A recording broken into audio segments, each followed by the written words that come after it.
This episode is brought to you by the Solo to Group Practice webinar. It's a free webinar that you can find at practiceoftherapy.com/group, and also brought to you by TherapyNotes, therapynotes.com.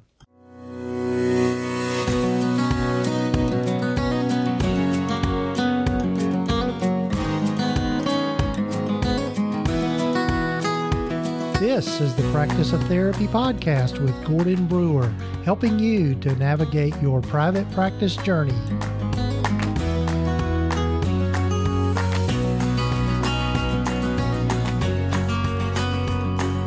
This is session number 175 of the Practice of Therapy podcast. Hello, everyone. Glad you've joined me. I'm Gordon Brewer, and if this is your first time listening to the podcast, glad you're with me. Glad you found us. Hope you'll come back for more and take time to subscribe to the podcast.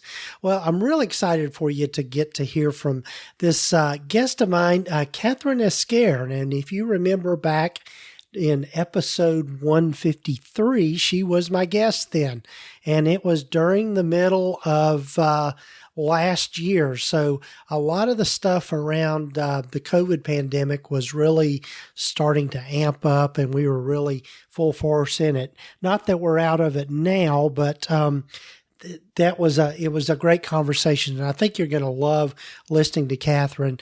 She started the Teletherapist Network, and you're going to get to hear her conversation with me just about how things have progressed with that, but also just some of the things that she's learned over this last year and how she has been changed, and all of us have been changed by the COVID pandemic. So looking forward to you getting into that conversation with Kathryn.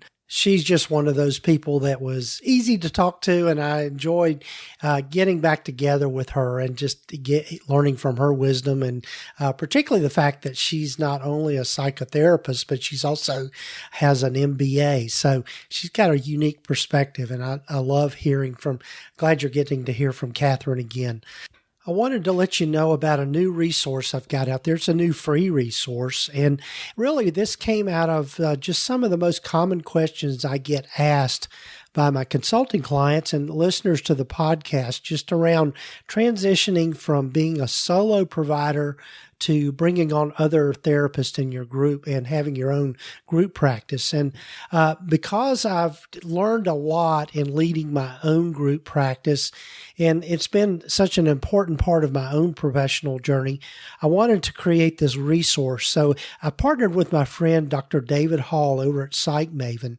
But if you go over to practiceoftherapy.com/group, you can access our free automated webinar. That the title of it is just Solo to Group Practice, and adding more therapists to grow your time and income. And in this webinar, David and I share some of the most important lessons that we've learned in our own private practice journeys, particularly as group practice owners. And we share a lot of practical tips and ways to kind of challenge your own self-doubt around going into group practice, and also share with you some of the major pitfalls to avoid when launching a group.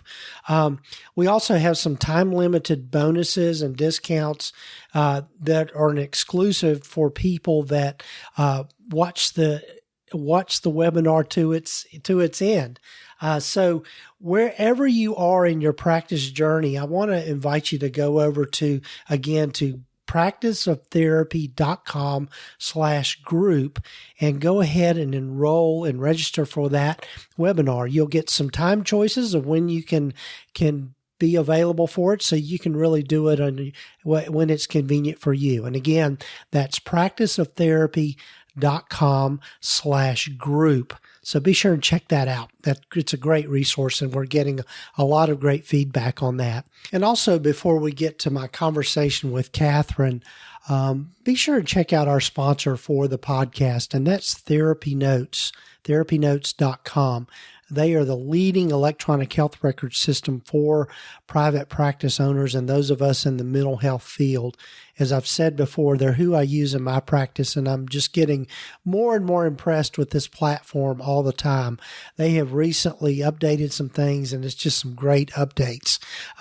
They not only have a way for you to schedule and send appointment reminders, but there's a patient portal that is second to none that has telehealth built into it. And so you get all of that within the TherapyNotes platform. Again, if you'll go to TherapyNotes.com and be sure and use the coupon code or promo code Gordon, just GORDON. You can try them out for 2 months for free. So it's a win-win situation. You can try them out and really kind of test the wheels, so to speak, get behind the driver's seat for TherapyNotes. I don't think you'll be disappointed. So check them out, TherapyNotes.com. And so without further ado, here's my conversation with repeat guest, Kathryn Esquer.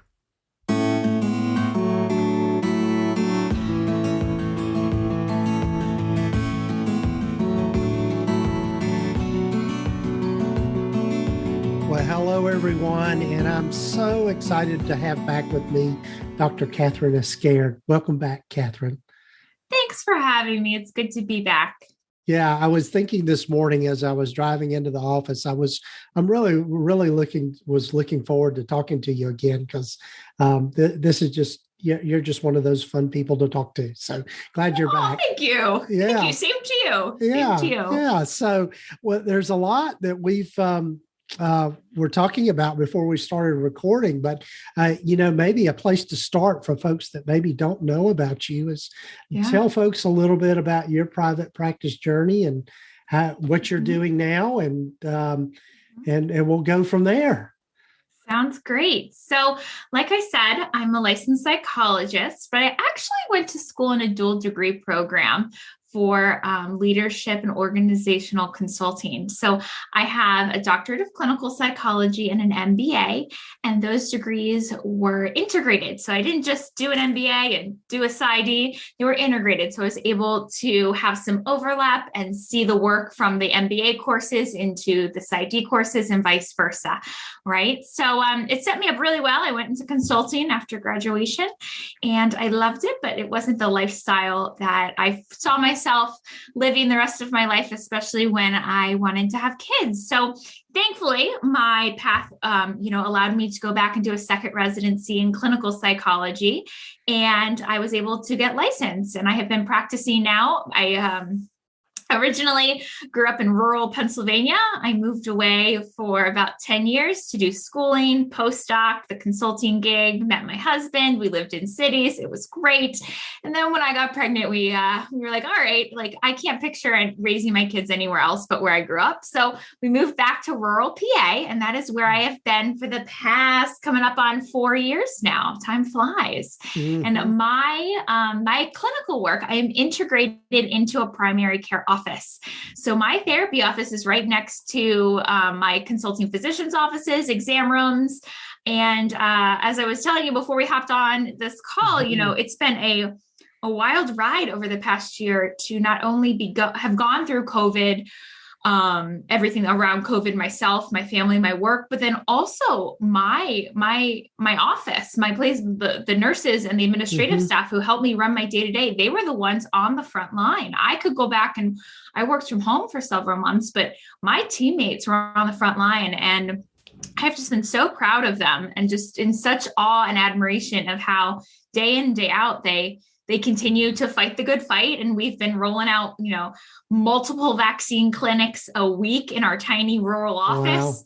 And these nurses and physicians, they keep the ball rolling and they rise to the occasion. So that's where I'm at now. It's been quite the year. Quite the year. Yeah, it has been. I was just remembering that you were on the podcast almost a year ago, and boy, have things changed since then. I think hopefully, I think we're starting to get at the end of the tunnel, and and I don't think the light is really a train, so that's good. Yeah. So yeah. So Yeah. yeah. So what have you learned through all of this? I mean, Yeah. what has changed as far as your perspective of things through COVID? Um, Great question. So, in the middle of COVID, as we talked about during the last episode, you and I chatted together, I made the mhm, Teletherapist Network, which mhm, we are becoming, the professional organization for the next generation of therapists to go to get their needs met. And, it's been really great to have that support throughout COVID. And I've been able to rely on my newfound peers in a way that I was not able to do remotely mhm. at the start of COVID. And so I've been hearing a lot of different things from everybody. It's really neat to hear all different perspectives from all over the US. We also have international members. So hearing what's going on in India or Australia or the UK has been really fascinating and really, I think, connects us across wide distances and time zones. Mhm. So I think one of the biggest things I'm hearing is that, I shouldn't say hearing, one of the biggest things I'm noticing is that a lot of us are completely full and above capacity as private practitioners. And we have wait lists a mile long. We're having trouble finding referrals.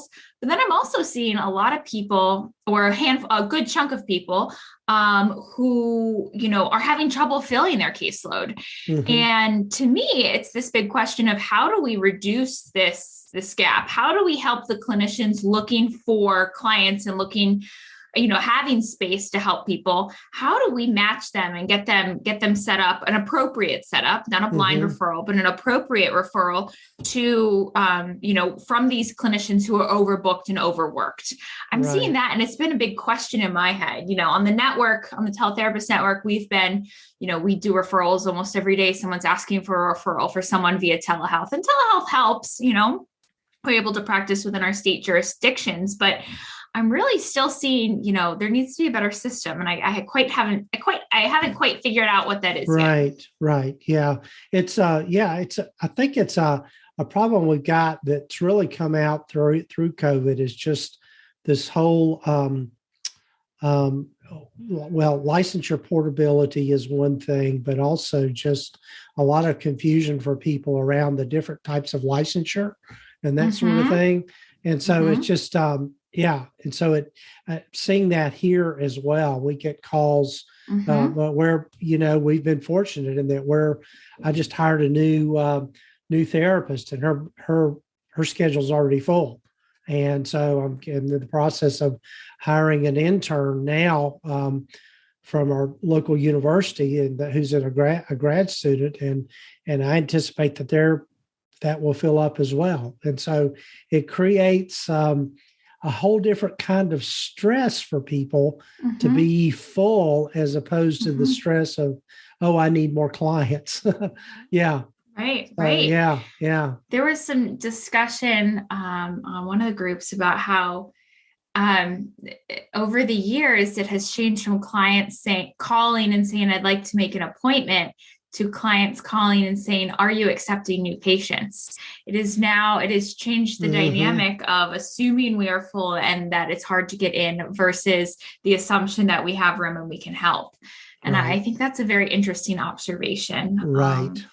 And I'm sure you've heard of, the big complaint is, therapists don't return voicemails or Mm-hmm. whatnot. And I can imagine that, if you don't have administrative staff, it could be hard to keep up with those voicemails of people Right. asking for help, Right. Right. and then the burden of the ethical burden of, helping them find a referral when maybe Mm-hmm. your referral sources are tapped out. What do you do? Right, Yeah. right, yeah, yeah, and I know that just kind of reminds me of something we were kind of chatting about ahead of before we started recording, is just knowing when to outsource stuff, of being able to, Yeah. take on, one of the places I always recommend that a person start in their practice when they start to feel overwhelmed. Uh, with just all that they're doing in a practice, particularly a solo practitioner, I think one of the biggest returns on investment that you can get is hiring someone to handle making appointments and doing, as I refer to them in our practice, our intake coordinator. And so they're handling the phones and they're handling getting people scheduled and getting the paperwork to people and all of that, because that's very time consuming. And if you're not actually seeing clients, that's where you're best. That's the best use of your time as a clinician, not doing all the administrative stuff. Yeah. Right. Absolutely. Especially when you could think about, what you collect for your hourly rate versus the hourly rate of any administrative assistant you can hire. That is a return on investment almost immediately if they free up some of your time and you could see more clients. Right. And also it keeps you from kind of missing potential clients along the way. Yeah. Because a lot of, again, my intake coordinator tells me all the time when she talks to clients, new clients, is that they're always seem kind of surprised that they got a call back, or that that she answered the phone. We've got it set up to where she's working remotely, but she can, if the phone rings, she can answer it. So so all of those, and with technology now we can do all that. So. Yeah, exactly. I think it's so important for us to tap in as therapists and psychologists and counselors to tap into our communities, whether it be our state community, our professional community, or, we have the Teletherapist Network where we all refer to each other and help build each other's practices. Because I think that a lot of the people seeking mental health treatment are maybe falling through the cracks because they don't know where to turn. And there's no blame to be put. We have finite energy and time. We can't save the world. But if you can come up with a system or a community that helps it easy for you to find referrals, or at least generate referrals to provide to people, I think, that could help your stress and also, the larger climate of mental health. Yeah. So in your group, the Teletherapy Network, what sort of stress points or pain points are you hearing kind of themes around? One thing that I think was interesting is, the advent of the mobile or the mental health apps, the Talkspace, the BetterHelp. Yeah. And I think that there is a really big pain point here around, the new clinicians or clinicians who have moved states and are becoming newly licensed and need income, but don't have time to wait or feel pressure. They feel like some of their only options are these companies that, in my opinion, pay absolutely horrendously and not what we're worth. And, the good that they might be doing for the clients, connecting them with easily accessible mental health resources, in my opinion, might be outweighed by the fact that I think they're diluting and bringing down the value of our services. I think that's been a big discussion on the network, and I think a pain point. What's your perspective? Yeah, it's interesting because I've actually had a therapist that I had hired that decided to just go do that full time, and one part of the discussion I've had to have with them is just being able to understand how that's different and being self-employed and all of that. Because I think a lot of times people having worked for other people, working for agencies, it might seem like what they're getting paid looks good, but then you have to subtract from that self-employment and what it means to be a contractor versus an employee somewhere. So you got that group of people, but also you're exactly right with one of the pitfalls that I think people make when they're going into private practice is they undervalue what they're worth. And I know I had a conversation with Kelly Higdon and Miranda Palmer from Zenny, and we talked about that very, very thing. Just how do you determine what you're worth and what your services are worth? And I think it's probably a lot more than we give ourselves credit for. And so, especially when companies like this are moving the bar so much lower than it ever was before. And if we're talking that insurances aren't reimbursing well, look at these companies and what they're reimbursing. And part of the problem is that they're not as, like insurance companies, the contracts aren't transparent to those who aren't going through the process, right? And so unless you can connect with someone, like thankfully we do on the network, and we can discuss other people's experiences, within bounds of confidentiality, and obviously within the limits of what was confidential and what was not with their contract. But since we can, describe our experiences, like you might have a totally different experience, or you might not know what you're getting into until you're into it. So I think it's a slippery slope. I think we need to be careful as a profession about our value and creating our services, helping our services become more accessible. I think that's a delicate balance. Right.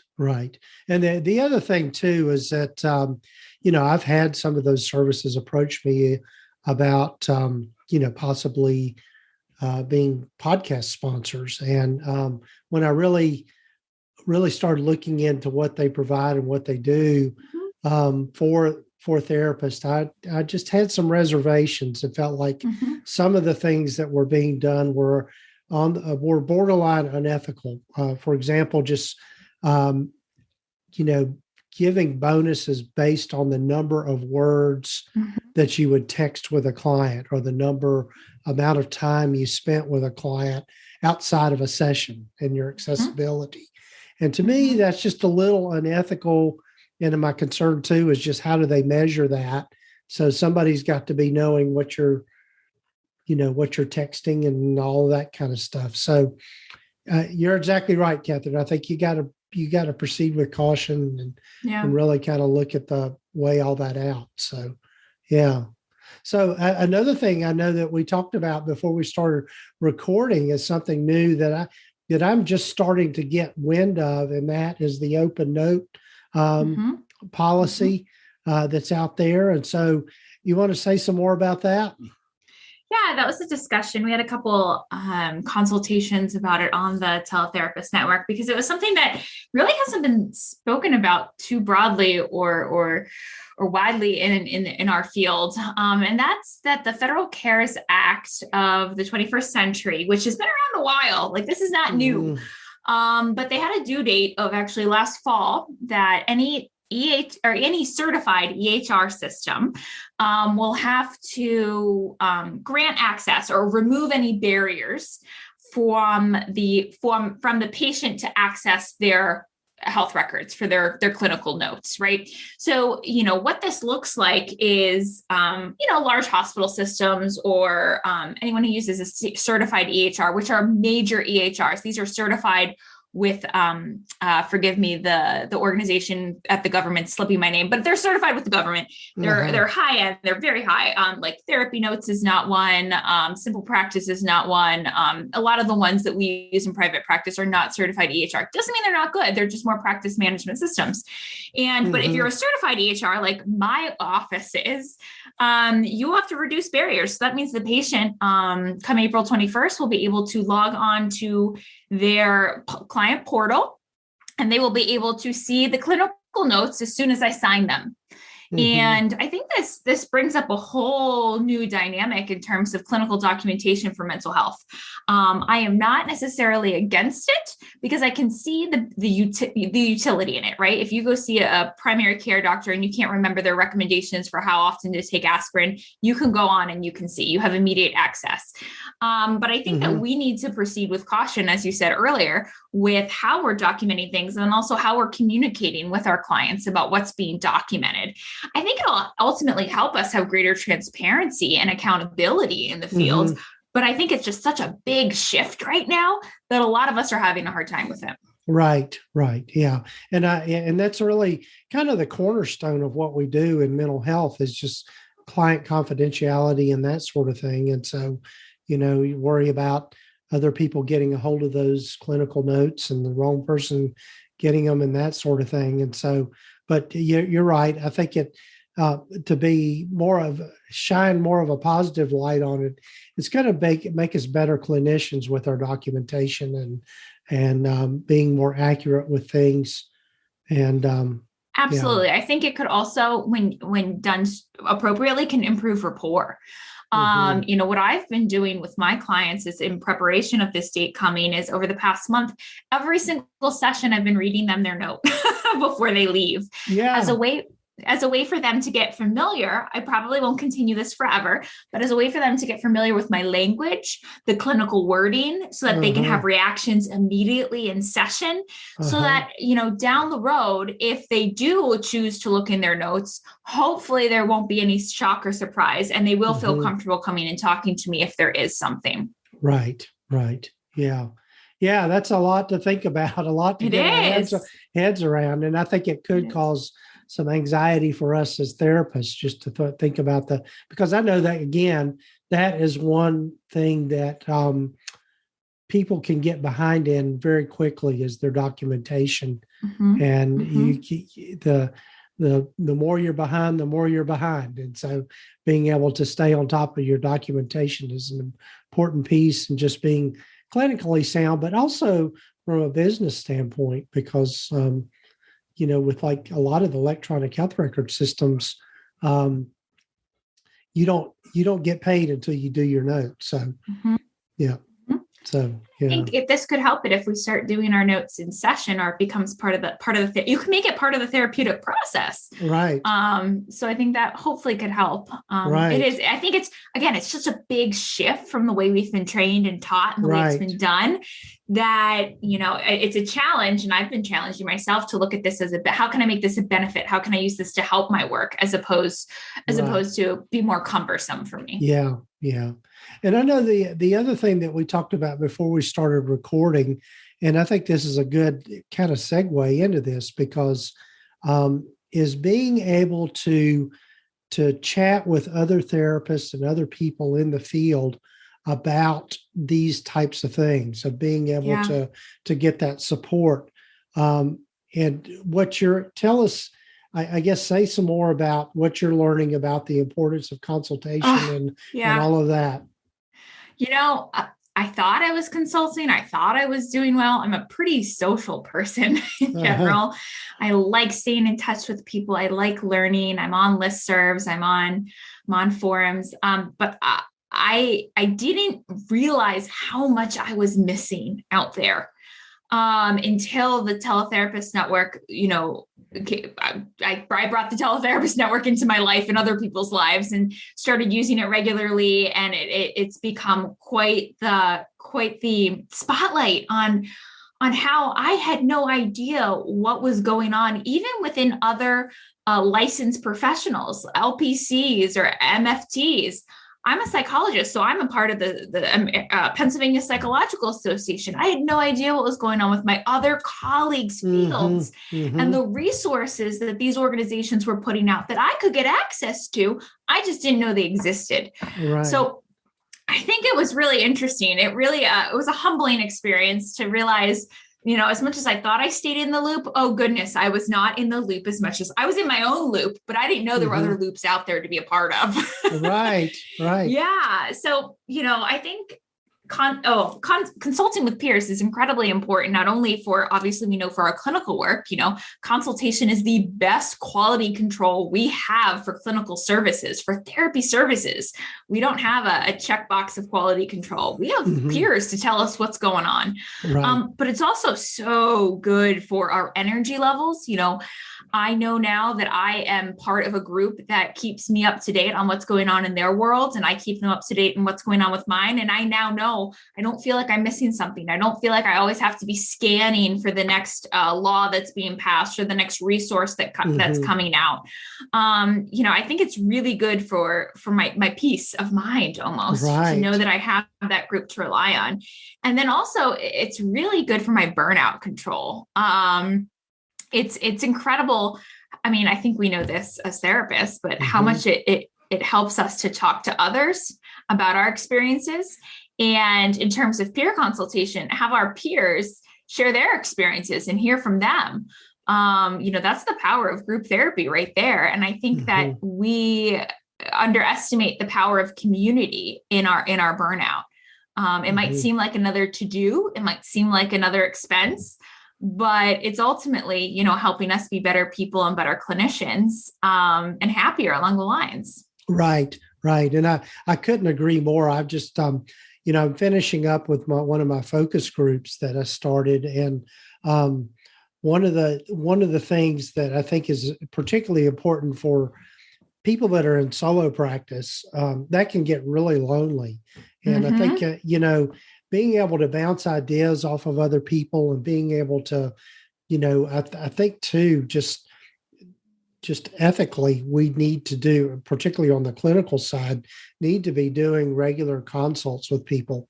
There are some people out there that still, even though they've been licensed for years, still do regular supervision. Yes. Yes. And just to get other eyes and ears on the things that they're working with their clients. And Absolutely. I know just on the business side of things, absolutely get somebody that's going to mentor you and coach you through that, because there's so much there's if you think about it, there is so much to learn just on the clinical side of things. And then to add to that, as with what you've learned it, you went through school to learn this, the whole business side, which I'm still just amazed at. Getting a psychology degree and also an MBA is just amazing. So sweet. Yeah. So, but so learning all those things, I learn stuff new every day. And I know every time I've been part of a group, it has just helped me exponentially with my practice and moving forward. Absolutely. It levels you up. It levels the whole group up. Mm-hmm.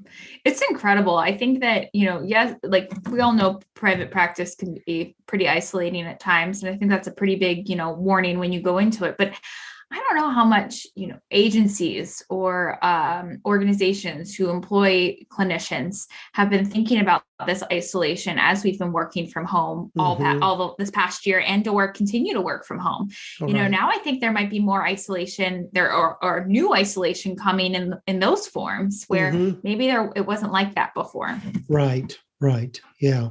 Well, I think it's kind of coming full circle around. I think one of the things that we did learn from COVID is that not to take our contact with others for granted.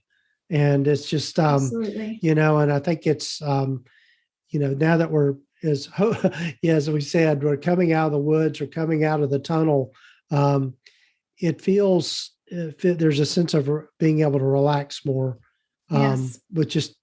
with everything, not only social contact, but just in our own psyche and our own sense of anxiety and all of that, I think is starting to turn. So safety, yeah, we're feeling a little safe again. Yeah.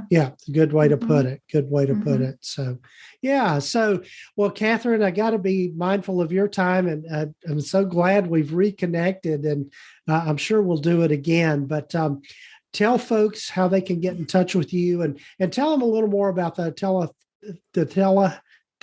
Networker. Sure. Yeah. So you can get in touch with me. I am active on Instagram. You can find me. I run the Teletherapist Network account. That's at teletherapists.network. And we're also online at www.teletherapistnetwork.com. You can find out more that we do there. We do so much. I can't believe how much we've grown. We do at least once a week live consultations for you to drop into. We have specialty consultations like EMDR and coaching. We have a new book club. We read a book together every month, or it's optional. You certainly don't have to read with us. And then we meet. And we also have business and practice building masterclasses at least once a month, if not more. And you get access to all that. We have over a dozen in our library and one new one every month. So it's a pretty robust platform. So if you join us, I would love to be able to give your listeners a really, really big discount. So if you use the code TPT and enter that when you check out at teletherapistsnetwork.com, you'll get $50 off your first month. So I really hope, if you're looking for that peer support and that relief in knowing that you're not missing things, come join us, try us out, send me a message, talk to me. I love connecting, as I said. And thank you, Gordon. It's always a pleasure. Yes. Well, that's so generous. And we'll have, of course, links in the show notes and the show summary for people to get easy access to that.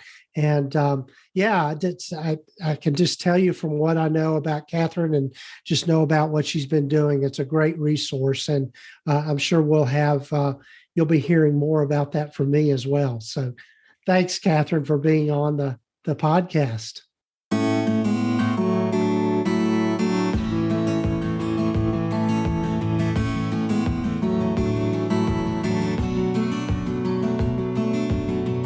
Well, it was so great having Kathryn on the podcast again. And, one of the things about doing this podcast every week and getting to do all the great interviews that I do is that I get to have, first of all, just get to build some great relationships with people, but also just get to talk about some really interesting and pertinent stuff as relates to our field. And I'm so glad Kathryn was on here again. We really talked about a lot of different things, didn't we?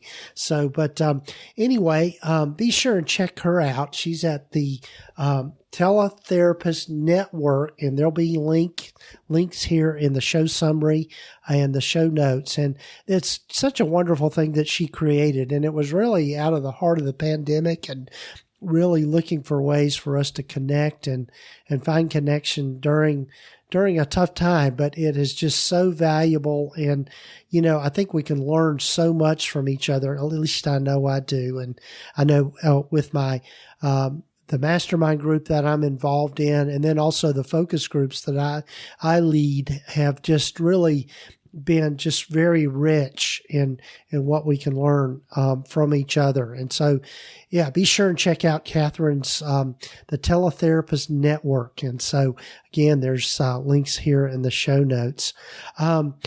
Also, before you get too far away, but or I should say, I started to say before you go, but you really can't do this until you go. So let me backtrack here. Be sure and check out the Solo to Group Practice webinar, and it's about adding more therapists to grow your time and income. And you can get to that by just going to practiceoftherapy.com/group. And this is a free resource. All you do is you go in there, click on that link or go to that page and pick a time that you want to watch the webinar, and be sure and stay till the end because there are some great bonuses and discounts you can take advantage of by watching the webinar. So be sure and check that out. And again, I'm grateful to my friend and colleague, Dr. David Hall, for partnering, for allowing me to partner with him on this particular project. But again, check that out at practiceoftherapy.com/group. And as always, a big thanks to our sponsor for the podcast, and that's TherapyNotes, therapynotes.com. They're the leading electronic health record system for mental health providers in private practice. They're who I use in my practice. And I'm just more and more impressed every week with all the things that they're adding to that platform and how it is growing, and just is so versatile in the ways that you can use it. So be sure to check it out, therapynotes.com. And if you'll be sure and use the promo code Gordon, just GORDON, you can try them out for 2 months for free. So be sure and check that out. So, well, that's another episode under the belt. It's hard to believe we're up to 175 already. But anyway, I'm so excited for some future episodes. I've got my good friend Uriah Guilford coming up. If you haven't, quick shout out to Uriah's podcast, The Productive Therapist.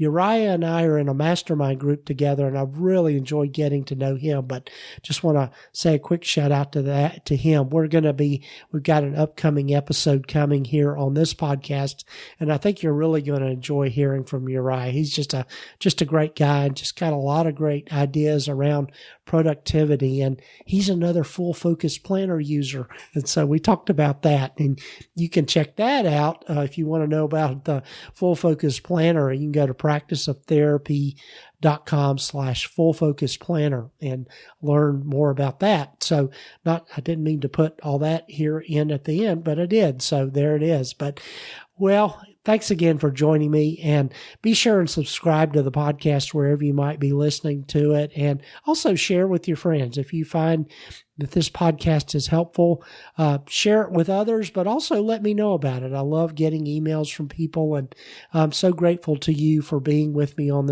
this journey. So take care, folks, and we'll be talking with you again next week.